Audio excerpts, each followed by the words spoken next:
Polisi terus menyelidiki penyebab terjadinya kecelakaan bus Sri Padma Kencana yang jatuh ke dalam jurang di Tanjakan Cai, Sumedang, Jawa Barat.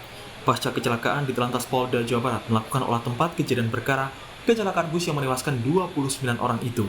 Usai dilakukan olah TKP, bus pembawa rombongan ziarah SMPIT Al-Muawanah, Subang akan dipindahkan menggunakan alat berat. Dari hasil olah tempat kejadian perkara sementara, polisi memastikan kecelakaan bus di Tanjakan Cai Waduk, Sumedang merupakan kecelakaan tunggal. Polisi juga menyebut akses jalur waduk dibatasi hanya untuk kendaraan biasa dan bukan kendaraan bus besar. Ditentukan untuk besar ini. Ya. Jadi berarti nanti akan ada pembatasan jenis kendaraan, Pak? Sebenarnya sudah dari sejak lama dibatasi. Gitu. Cuman kalau yang dari arah bawah sana itu ada. Jadi tidak mungkin kalau orang dari arah bawah ya, cuma dari arah atas. Dan ini kelihatannya juga tidak terbiasa. Ini kan bus pariwisata. Artinya bukan bus reguler. Saya yakin tidak paham juga jalur ini. Jadi sebenarnya jalur ini untuk kendaraan? Ya, kendaraan kecil. Oke. Bukan juga sumbu juga. Oleh kata KP sementara sepertinya itu. Tetapi sekali lagi untuk secara menyeluruh nanti kita lihat setelah hasil analisis di dalam. Kira-kira kapan, Pak, bisa keluar hasil analisisnya? Bisa 1 atau 2 hari. Sementara itu dalam program Sapa Indonesia Malam, Kepala Dinas Perhubungan Provinsi Jawa Barat, Heri Antasari mengamini kondisi jalan lokasi kejadian tidak diperuntukkan bagi bus besar. Dishub Jawa Barat juga berjanji akan memperbaiki fasilitas jalan yang rawan kecelakaan. Kita respon dengan baik, insya Allah bukan lip service, kita akan lakukan perbaikan-perbaikan dalam waktu dekat dan juga jangka menengah. Saya sudah berkomunikasi tadi di lapangan dengan Pak Dirjen Darat, beliau juga sudah memberikan arahan-arahan termasuk intervensi dari pemerintah pusat yang akan masuk dan akan dirapatkan dalam waktu dekat, dan saya sendiri besok akan merapatkan tidak hanya titik rawan kecelakaan ini, tetapi juga titik rawan kecelakaan lain yang sebetulnya tahun 2020 sudah kita identifikasi, kita rekapitulasi, dan kita susun langkah-langkah mitigasinya agar tidak ada kecelakaan-kecelakaan yang signifikan. Koordinator LBH Transportasi Hermawanto menyatakan semestinya kecelakaan yang terjadi sebelumnya menjadi pelajaran untuk mengevaluasi dan meningkatkan pengawasan, baik kondisi jalan maupun kendaraan. Kita ini tidak pernah mau belajar pada kecelakaan-kecelakaan sebelumnya. Termasuk tadi yang disampaikan oleh Pak Heri. Ketika Pak Heri menyampaikan bahwa kecelakaan ini sebelumnya sudah 2-3 kali terjadi. Dan ternyata Pak Wakil Gubernur juga menyatakan bahwa rambu-rambu jalan itu tidak lengkap. Bahkan sangat minimalis. Artinya Pemprov Jawa Barat mengakui secara betul bahwa tidak memenuhi standar kelayakan jalan. Ini yang menurut kami, kita ini nggak mau belajar rupanya. Dan kami harus menyampaikan kami sedih gitu dan kecewa dengan pemerintah provinsi dan juga dan Kementerian Perhubungan. Kenapa pengawasan terhadap kelayakan kendaraan dan pengawasan terhadap kelayakan jalan itu sangat minimalis. Seperti diketahui dalam kecelakaan ini 66 korban dievakuasi, 29 diantaranya tewas, sementara 37 lainnya mengalami luka berat dan ringan. Tim Liputan, Kompas TV. Ya, saudara, dalam kasus jatuhnya bus ke jurang di Tanjakan Cai, Sumedang, Jawa Barat, kali ini polisi, Kementerian Perhubungan, KNKT memang terus menyatakan masih melakukan penyelidikan lengkap untuk mengungkap penyebab pasti. Tidak kali ini saja sebenarnya kecelakaan bus atau kecelakaan lalu lintas lain menewaskan banyak korban, hingga puluhan korban meninggal dunia pernah terjadi di Indonesia. Duka yang mendalam tentu dialami keluarga yang kehilangan orang-orang tercintanya akibat insiden kecelakaan ini. Dan tentu ini menjadi duka kita semua dan kita berharap jangan sampai insiden seperti ini berulang yang mengakibatkan jatuhnya korban jiwa. Apa yang harus dilakukan agar semua pihak, agar harapan tersebut bisa terrealisasi? Tidak ada lagi kecelakaan yang merenggut korban jiwa di jalan-jalan di Indonesia. Bagaimana pengawasan kendaraan, pengawasan dan keamanan di jalan juga. Nah, pagi ini kita akan mencoba membahasnya. Ada sejumlah narasumber yang akan hadir secara daring. Kita mencoba terus untuk menghubungi karena sudah ada janji dari Direktur Jenderal Perhubungan Darat Kementerian Perhubungan, Pak Budi Setiadi. Mudah-mudahan nanti bisa bergabung. Kemudian ada pengamat transportasi Mbak Ellen Tangkudung. Dan juga ada Mas Hermawanto, Direktur Eksekutif LBH Transportasi, yang semalam juga sudah bersama kami sebetulnya, tapi pagi ini akan bergabung lagi. Terima kasih Mas Hermawan, Mbak Ellen, salam sehat untuk Anda berdua. Selamat pagi. Selamat pagi. Ya, Mas Hermawan nih sedikit lagi, satu bagian lagi. Kalau muncul juga di sore, jadi karyawan Kompas TV aja ya Mas Hermawan.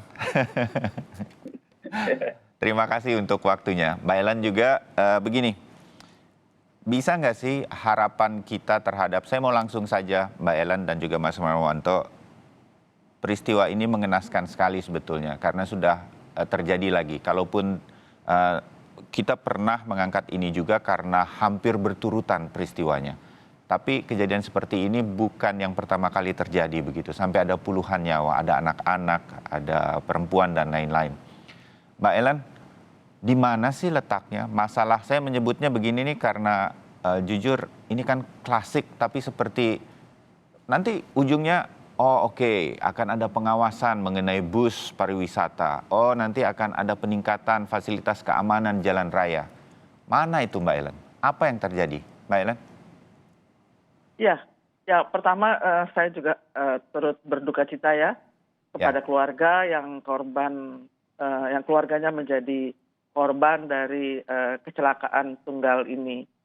Ya kalau diingat yang cukup mirip dengan ini yaitu di Tanjakan Emen ya kalau nggak salah 2018. Betul.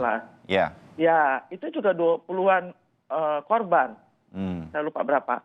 Tapi dari kecelakaan itu sampai sekarang saya belum melihat memang apa sih yang menjadi hal lebih baik daripada yang lalu, terutama terhadap bus pariwisata. Ya, bus pariwisata itu memang repotnya karena mereka tidak ada terminal, sehingga tidak ada pengawasan di terminal misalnya. Nah, pengawasan itu bukan seperti bis penumpang umum yang harus mampir ke terminal. Nah, di situ masih ada mungkin pengawasan, begitu maksud Mbak Ellen ya?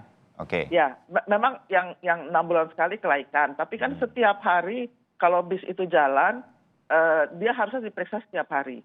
Walaupun mungkin dalam kondisi pandemi ini kan hampir tidak, jarang sekali orang berpariwisata ya. Sehingga kemungkinan sudah lama tidak diperiksa atau seperti apa ya. Itu juga menjadi permasalahan sekarang. Begitu ada perjalanan pariwisata, mereka melayani itu, tapi ya kita nggak tahu bagaimana mereka melakukan pengawasan terhadap bis yang baru berjalan ini. Nah, apa perbedaannya dengan yang lalu? Saya melihat tidak ada. Artinya harusnya kan baik dari pemerintah maupun pemilik PO bus itu juga punya perbaikan, apa yang harus dilakukan. Kalau dari berita tadi bahwa ini bukan jalan yang dilewati bus, itu tahunya dari mana? Kita sudah jarang melihat rambu kelas jalan misalnya. Itu kelas jalan 1, kelas jalan 2, atau kelas jalan 3. Sehingga kalau supir dikatakan lewat situ, mungkin arahan dari Google ya, kan sekarang udah biasa tuh pakai Google. Google kan nggak tahu itu bis atau kendaraan biasa atau apa, dia nggak tahu. Dia cuma memperlihatkan bahwa itu kosong, silakan lewat situ. Nah, rambu kelas jalan tuh sudah jarang sekali kita lihat. Sehingga harusnya itu menjadi patokan. Ya, yang kedua dari sisi PO bus itu harusnya sekarang ini kan tidak mahal untuk menempatkan GPS di bus. Sehingga mereka di back office mereka bisa melihat bis ini lewat mana, walaupun pariwisata ya. Kalau pariwisata kan nggak ada trayek. Tapi itu kan demi keamanan. Nah, dari office-nya itu, dari kantornya dia bisa menegur barangkali ya. Jangan lewat situ, itu gimana. Mungkin karena supirnya mungkin nggak tahu juga. Nah, itu yang saya lihat Mbak Ellen, tidak berubah ya. Terima kasih untuk poin-poinnya. Makanya dari sisi-sisi itu, saya fokus sedikit ke soal pengawasan yang selalu kemudian kalau setelah ada pasca kejadian seperti ini nih, nanti kita akan tingkatkan lagi pengawasan ke PO perusahaan bus ini, pariwisata dan lain-lain. Kalau nanti melanggar akan ada sanksi, kalau perlu ditutup. Kita udah bosen dengar itu Mbak Ellen. Kenapa itu seperti, tapi nanti begitu ada kecelakaan, saya bacakan deh di Kompas hari ini diturunkan di halaman pertama, duka cita milik semua, ini mengenai petaka di Tanjakan Cahe. Seorang ibu Mimin berada di belakang supir persis. Sebagai saksi mata, dituliskan di sini, saya dengar sopir bilang, ini bagaimana, rem nggak bisa diberhentikan. Mimin mendengar ini duduk di jok kedua tepat di belakang sopir. Oke, KNKT semua sedang menyelidiki, tapi sepertinya remblong. Begini lagi kejadiannya. Apa yang nggak jalan sih? Pemerintah pusat sudah bilang, pemerintah provinsi sudah bilang, iya kita akan awasi, terutama kalau nanti nih mau lebaran. Benar nggak Mas Hermawan dan juga Mbak Ellen? Tapi begitu nggak lebaran, itu nggak diperiksa lagi atau gimana? Apa sih yang terjadi sama negara kita ini? Itu loh, menurut Mbak Ellen, di mana kita seperti, ya ntar aja deh soal bis ini, bis itu, apa segala macam. Mau pariwisata, mau bis umum, nanti pasti soalnya bis lagi berkaitan dengan kecelakaan ini. Di mana Mbak Ellen kita kayak cuek begitu terhadap bagaimana mobil-mobil ini membawa penumpang banyak, bisa saja terjadi kecelakaan sehingga tidak menimbulkan, terus kita nggak indahkan itu semua. Di mana kita masalahnya Mbak Ellen? Apa yang nggak bisa dilakukan pemerintah sehingga bis itu taat aturan dan lain-lain? Apa sih? Saya penasaran tuh Mbak Ellen, analisanya. Ya, memang kalau dilihat saat ini atau beberapa tahun yang kita lihat ya, kita amati, kalau musim mudik, masa mudik itu pasti diawasi Ya dengan kan? ketat, semua Ya. turun, ya. Nah, sekarang ini kan Sampai bukan di masa terminal mudik. dijaga kan, Iya. dicek. Gitu. Ya, itu memang ada rem cek, ada segala macam. Betul. Nah, tapi sekarang ini kan bukan masa mudik sehingga Nggak ada lagi itu kan? tidak ada, ya, tidak ada. Nah, itu memang pengawasan itu kan harusnya dilakukan. Yang pertama, kalau sudah yang dikatakan tadi bahwa pernah terjadi kecelakaan dan sebagainya, memang harus ditegur, diberikan peringatan dan sebagainya, itu pasti harus. Dan kalau bisa memang masyarakat tahu gitu, dipublish bahwa perusahaan ini pernah kecelakaan dan sebagainya. Yang sekarang banyak dipublish kan mereka yang tanpa kecelakaan. Jadi perusahaan yang tanpa kecelakaan diberikan bintang dan sebagainya, itu oke. Tapi sebenarnya itu dari pemerintah itu juga harus memberitahu ya dalam di web atau dimanapun bahwa ini perusahaan yang ini dihukum atau diberi tindakan karena kecelakaan berat seperti yang sekarang ini. Ya, itu dari pemerintah. Kemudian dari POB sendiri, ya. POB sendiri juga perlu ada pengawasan, ya, karena saya mendengar kemarin bahwa bis ini belum terdaftar atau apa ya, nanti itu diselidiki lagi ya. Tetapi pendaftaran itu bukan soal mendaftar administrasi saja. Pendaftaran itu berarti ketika dia tercatat itu mestinya diawasi juga. Ya, diawasi artinya dalam operasionalnya dinas perhubungan setempat di mana dia terdaftar ya, itu harusnya juga peduli ya, apalagi dalam musim pandemi ini di mana banyak bus-bus yang nganggur ya, sehingga begitu dia berjalan dia harus diperiksa dengan baik lagi. Gitu. Oke, Mbak Ellen. Kemudian yang pengawasan berikutnya dari masyarakat. Masyarakat juga harusnya punya cara untuk mengetahui bis yang dia sewa bukan sekedar murah gitu. Layak jalan atau tidak begitu layak ya? jalan atau tidak. Nah, di mana masyarakat bisa melihat itu? Nah, sarananya apa? Gitu. Ini yang banyak yang kita nggak ngerti juga kan soal ini kan? Iya, kita nggak tahu. Iya. Nah, kalau misalnya itu sekarang ini kita bisa lihat di webnya atau dimanapun, mestinya bisa gitu. Tapi ya kadang-kadang masyarakat juga cuek juga gitu. Ya, setuju Mbak Ellen. Nah, berkaitan dengan hak-hak dari pengguna bis-bis pariwisata atau mungkin bis umum juga, Mas Hermawanto, Anda semalam mengatakan juga di Kompas TV, kita tidak pernah belajar. Rasanya saya harus setuju dengan Anda. Ini nanti titik-titiknya itu lagi. Faktor-faktor penyebab kecelakaannya itu lagi kita. Kita tinggal terima aja penjelasan itu dan dijanjikan akan ada perbaikan. Menurut Anda, apa yang nggak jalan? Sebelum nanti kemudian Anda juga bisa menyampaikan hak-hak dari seorang penumpang seperti Mbak Ellen tadi sampaikan. Mas Hermawanto? Iya. Yang tidak jalan adalah komitmen terhadap keselamatan itu diimplementasikan dalam kerjaannya.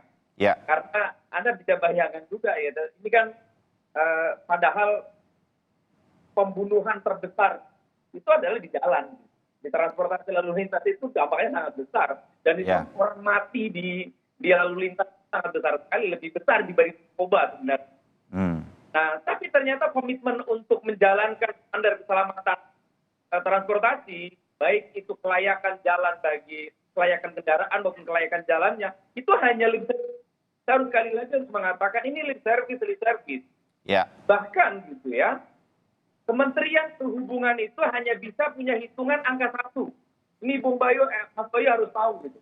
Jadi ada satu armada transportasi setiap kali mendapatkan sanksi peringatan 1. Besok lagi melanggar peringatan 1 lagi. Besok lagi melanggar peringatan 1 lagi. Jadi nggak pernah meningkat sebetulnya. Ternyata dia kalah dengan anak TK yang bisa menghitung 2, 3 gitu. Itu kenapa Mas Hermawanto? Selama ini kalau hal itu betul-betul terjadi begitu, mengapa itu terjadi? Padahal kan kita dijanjikannya kalau dia tidak menepati ini akan meningkat sanksinya. Masih nggak ditaati juga, ditutup PO-nya. Ternyata itu nggak bisa dilakukan, pemerintah takut atau bagaimana? Apa yang terjadi itu Mas Hermawanto? Ya, yang terjadi, bayangan saya memang, ini analisis ya. Ya. Nah, harusnya yang menjawab itu adalah berhubungan. Betul. Karena saya yakin Anda tahu apa yang kemudian terjadi. Biar kita sama-sama tahu dan kemudian mengetahui. Rasa penasaran ini agak terpenuhi juga bagi publik begitu. Ya. Silakan. Informasi yang kami dapat yang dalam bentuk suplai dari biaya politik pimpinannya. Ya. Sehingga kemudian ketika Kementerian Perhubungan misalnya dinas itu akan memberikan sanksi, itu informasi yang kami dapat. Walaupun masih diverifikasi kebenarannya, mereka itu masih hitung-hitung lagi. Ya, inilah yang menjadi problem kita gitu. Jika sampai hari ini kita juga perlu ingat, gitu ya, bahwa ada banyak kecelakaan di darat. Gitu. Kemudian KNKT memberikan banyak rekomendasi, tapi juga tidak dijalankan. Ini kan kita ini bebal gitu. Kita berhadapan dengan sistem yang bebal kalau menurut kami di LBH Transportasi. Terulang dan nggak pernah mau belajar gitu ya. Dan lagi-lagi bilang ya seperti tadi Mas Bayu sampaikan gitu ya, bahwa nanti kita akan awasi, kita akan evaluasi. Terus faktanya mana? Ya. Ini yang jadi menakutkan buat kami gitu ya. Maka kami pernah punya tagline di LBH Transportasi. Kalau Anda naik angkutan umum, siap-siaplah berjihad. Karena kita tidak terjamin. Oke. Ya, Mas Hermawanto dan Mbak Ellen, kita sambung sebentar lagi. Terutama kemudian kalau memang situasinya seperti ini, kita sudah bisa sedikit membayangkan, mudah-mudahan setelah jeda Dirjen Perhubungan Darat Kementerian Perhubungan, Pak Budi juga bisa bergabung. Mungkin melalui sambungan telepon sudah nyambung begitu. Tapi kita ingin tahu apa yang kemudian bisa kita lakukan lebih kepada sebagai masyarakat, sebagai pengguna. Karena ujung-ujungnya saya merasa ini sebetulnya kita dirugikan nih. Tapi apa yang bisa kita lakukan agar kecelakaan ini dari sisi masyarakat bisa kita hindari? Apa yang bisa kita lakukan untuk mencegahnya begitu? Mas Hermawan dan Mbak Ellen tetap bersama kami jeda sesaat.